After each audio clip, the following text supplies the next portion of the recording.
A factory reset restores your Spectrum Wi-Fi 6 router to its original manufacturer settings.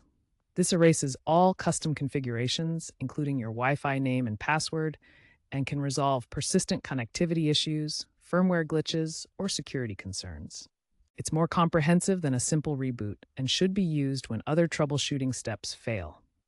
Common issues that can be fixed by a factory reset include frequent connection drops, slow internet speeds, difficulty accessing the router's settings, or suspected malware. This is particularly useful after Spectrum rolls out firmware updates. As of September 2025, Spectrum Wi-Fi 6 routers support WPA3 encryption, and a reset can help enforce this if configurations are corrupted. Remember that you will need to reconfigure your Wi-Fi settings after a reset. Before you begin, disconnect all devices from your router and note down your current Wi-Fi name and password, as they will be erased. Ensure the router is powered on. Locate the reset button on the back or bottom of your Spectrum Wi-Fi 6 router.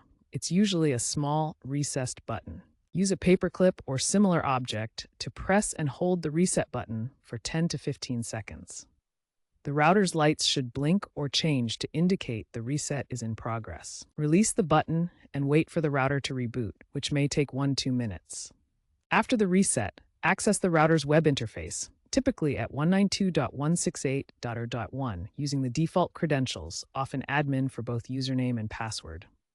Reconfigure your Wi-Fi settings, security protocols, and any other custom settings through the Spectrum app or web portal. Finally, test your internet connection and update the firmware if prompted.